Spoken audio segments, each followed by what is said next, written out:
The International Conference on Afghanistan, Peace Process, Security Cooperation and Regional Collaboration took place in Tashkent. The event was initiated by the President of Uzbekistan, Shavkat Mirziyoyev, the President of the Islamic Republic of Afghanistan, the High Representative of the EU for Foreign Affairs and Security Policy, the UN Special Representative for Afghanistan, as well as the heads of the foreign policy departments of the United States, Russia, Germany, Kazakhstan, Kyrgyzstan, Tajikistan, Turkmenistan and others participated in the conference.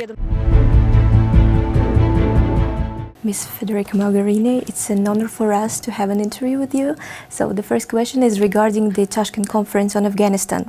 How do you estimate the initiative of the President Shavkat Mirziyoyev on holding such an event, and how the results can be effective in achieving Afghanistan's peace process? Well, I'm very grateful to the President and to Uzbekistan for this initiative. This conference comes at the right moment, supporting President Ghani's offer for peace and dialogue and an intra-Afghan reconciliation process that needs to be supported.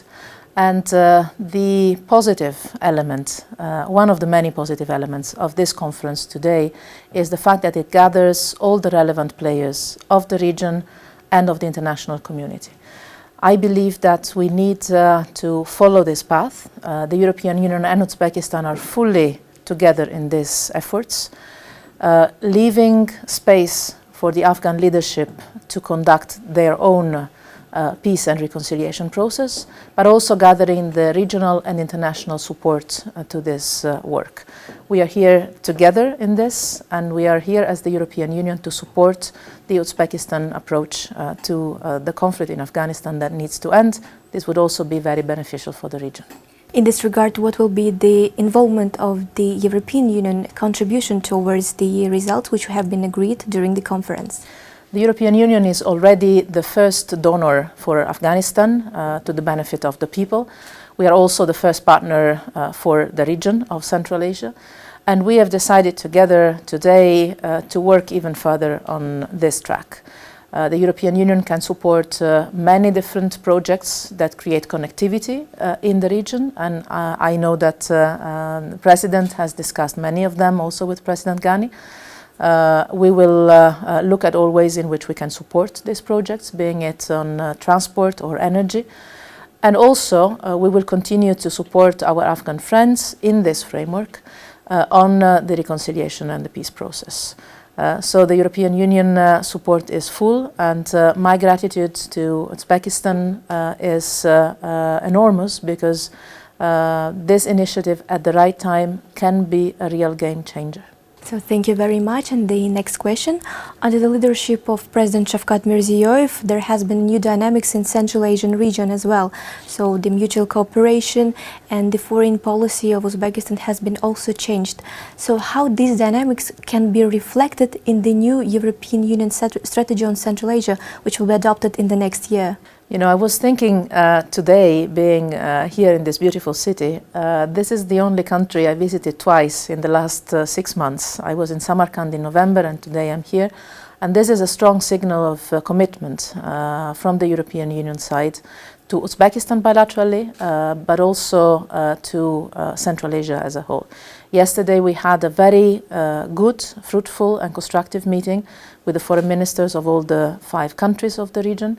And I was impressed by seeing the achievements, the pace of improvement of regional cooperation, which is an agenda that the European Union wants to support, with very concrete and practical projects, with resources as well, and a lot of political investments in accompanying this process, that now has found definitely a new energy and a new determination. I have praised and commended the President for his determination in moving forward both a reform agenda for Uzbekistan, but also very good relations with the countries in the region.